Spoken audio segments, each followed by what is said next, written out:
Bonjour à tous, c'est l'interview numérique. Cette semaine avec Marie-Laure Sauty-de-Chalon, la PDG d'Au-Féminin, un grand groupe qui détient les célébrissimes forums en ligne, également les recettes de Marmiton, My Little Paris et d'autres que je ne vais pas tous citer.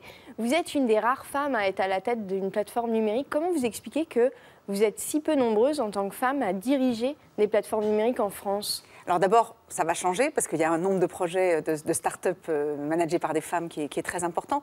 Mais ça s'explique très largement à cause de la culture ingénieure. Le gros problème qu'il y a avec les ingénieurs partout dans le monde, c'est qu'il y a très très peu de femmes, pour plein de raisons qu'on pourrait expliquer pendant des heures, mais il n'y a que 13% de femmes ingénieurs. Et comme évidemment la technologie est au cœur de nos métiers, eh ben, ça pénalise assez fortement les femmes. Dans une précédente interview, vous avez dit que Facebook était le loup dans la bergerie. Pourquoi vous êtes en croisade comme ça contre ce réseau social ?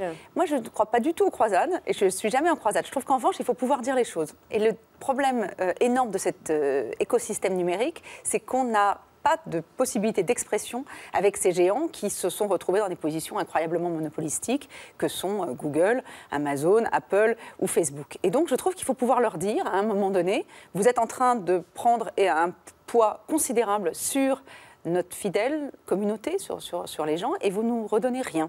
Et donc, il faut pouvoir le dire. Ça n'apporte pas de trafic, par exemple ? Si, ça apporte du trafic, bien sûr, mais ça vous prend des contenus aussi. Et les usages, et notamment le mobile, font que petit à petit, les gens trouvent l'information directement dans les réseaux et ne viennent plus auprès des publishers. Or, qui produit l'information, qui achète des photos, qui produit des vidéos, c'est les publishers. Donc si, à un moment donné, l'écosystème se déstabilise, il faut qu'il y ait un partage de revenus.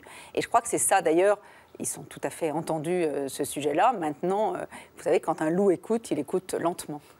On a vu apparaître les premiers instant articles. Ce sont ces articles créés par des médias, mais embarqués à l'intérieur de Facebook, c'est-à-dire qu'on ne clique pas pour accéder, par exemple, à un site d'Au-Féminin.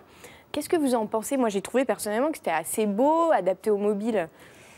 C'est-à-dire que toutes ces innovations sont super fortes pour les utilisateurs et elles sont demandées par les utilisateurs parce que chaque nouvelle expérience est enrichissante, elle fait perdre de temps et quand vous êtes sur le mobile, vous n'avez pas envie de passer d'un site à l'autre. Donc c'est très logique. Simplement, c'est pour ça que je revenais à la question du modèle économique, c'est que si nos contenus sont embarqués, c'est formidable, mais à ce moment-là, il faut qu'il y ait un partage de revenus parce que sinon, on ne pourra pas les produire.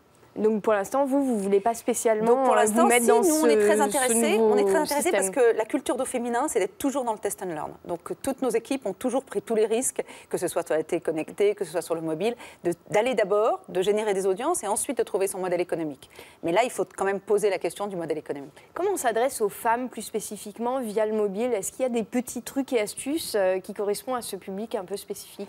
Alors, le mobile change tout sans rien changer. C'est-à-dire qu'à la fois, il y aura de plus en plus de consommation mobile, mais elle est assez différente. Par exemple, une chose à laquelle on ne s'attendait pas, on pensait que les femmes, du coup, liraient moins plus vite. Ce n'est pas du tout vrai. Le nombre de pages est croissant. Et quand, dans les transports en commun, les gens pourront utiliser les mobiles, alors là, ça va vraiment exploser. Oui, parce que là, on est un peu bloqué. Parfois, on ne peut pas recharger une deuxième page. On est souvent bloqué.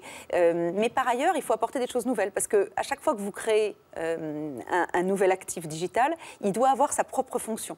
Et on est très intéressé, par exemple, de voir que lorsqu'on crée Beautiful, par exemple, qui est notre appli beauté, eh ben, elle va avoir des contenus d'Au-Féminin, des tutoriels, des conseils, mais aussi le bon plan du jour. Sur Marmiton, ça va être les mêmes recettes, mais il va y avoir aussi à chaque fois quelque chose de nouveau, la pépite, une petite idée, un bon plan. Et celui qui le fait magnifiquement, c'est Merci Alfred et My Little Paris, avec des lancements d'app très innovants. Des bons plans pour les femmes ou les hommes. Où à la fois on trouve les contenus qu'on peut trouver, mais surtout des contenus très différents, avec même des cibles différentes qui ne s'adressent pas au même public. Et du coup, ça permet, quand on est un éditeur, d'élargir de façon incroyable sa cible et aussi son rayonnement et sa relation avec sa communauté. Avant, dans la presse féminine, il y avait des publi-reportages imprimés. Aujourd'hui, c'est plutôt l'ère des contenus sponsorisés. Ouais. Pour vous, c'est la même chose ?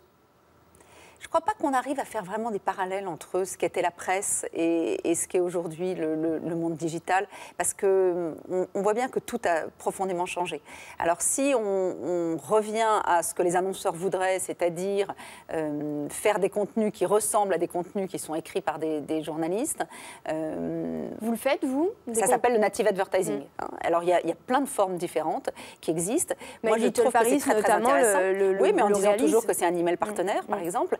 Il y a énormément de formes qui sont intéressantes, mais il y a des formes encore plus intéressantes de fabrication de contenu. Mais par exemple, on a fabriqué des chaînes YouTube avec certaines marques. Donc on s'aperçoit qu'on peut aller très loin, beaucoup plus loin que ce qu'était hier le Publi Reportage, où on peut en fait fabriquer des contenus, mais aussi fabriquer des expériences de marque. C'est-à-dire se dire, par exemple... des expériences de marque? Je vous donne un exemple extra qu'on a fait avec Carrefour et Marmiton, où on a fait toutes les recettes à moins de 3 €. Mais on fait faire un repas de mariage à 10 €. Donc en fait, on va bien au-delà du contenu sponsorisé. On invente ensemble quelque chose qui va vraiment passionner la communauté. Ça, c'est fait par vos journalistes? Et ça, c'est fait par les équipes. D'accord. Et ça, c'est quoi les équipes? C'est les équipes marketing ou les équipes de journalistes? Non, c'est tout le monde, parce que quand vous faites des contenus type les recettes à 3 €, ça fait travailler des gens à la vidéo, ça fait travailler des designers, ça fait travailler des équipes de créa, ça fait travailler des développeurs. Donc c'est pour ça que je dis les équipes, c'est que c'est pas seulement un produit journalistique et c'est pas seulement l'idée de faire des contenus pub. C'est bien au-delà. On fabrique un vrai programme. Et en plus, on fait de l'audience. Sur ce sujet-là, Marmiton, c'est 7 millions de gens qui viennent pour les recettes à moins de 3 €. Dernière question concernant les adblocks, ces bloqueurs de publicité. On estime qu'il y a à peu près 25 à 30% de l'audience qui utilisent ces bloqueurs de publicité sur des sites d'information. Est-ce que ça correspond à Alors, ce n'est pas nos chiffres. Pour nous, on est en dessous de 10%. On le suit évidemment de près. Vous savez qu'on a créé un ad server qu'on a aujourd'hui revendu, donc Smart Ad Server, qui est extrêmement puissant et qui aide les publishers à lutter contre ça. Parce que, bien sûr, ça tue quand même le modèle économique des médias. Oui, mais tous les utilisateurs, moi je suis un utilisateur comme les autres, on a envie de ne pas avoir de pub. Enfin, c'est la logique. Simplement, on n'a pas envie de payer. Donc, il y a une difficulté à un moment donné pour laquelle il faut être clair avec eux. C'est-à-dire que si vous voulez accéder à nos contenus, dans ce cas-là, il faut quand même à un moment donné que nous, on trouve une monétisation. Or, avec le native advertising, avec les bons plans, avec toute une série de nouvelles sources de production de contenu, avec l'idée aussi que les marques, plutôt que de faire de la publicité, peuvent proposer des expériences, proposer de venir... Ça reste de la publicité de version 2015. Ah non, je ne suis pas d'accord avec vous. Quand par exemple une marque vous dit « venez visiter nos ateliers », elle apporte quelque chose, elle construit quelque chose. Venez cuisiner avec nous, venez essayer un produit avant les autres. C'est pas... Non, c'est une expérience, c'est pas de la publicité. Alors à ce moment-là, il n'y a plus de problème d'adblocker et même bien au-delà de ça, les utilisateurs veulent trouver ces contenus-là, même quelquefois plus que d'autres contenus. Donc ça devient des contenus qui ont une valeur. Merci beaucoup Marie-Laure. À vous tous, très bonne semaine. On se retrouve la semaine prochaine pour la prochaine interview numérique. Bonne semaine à tous.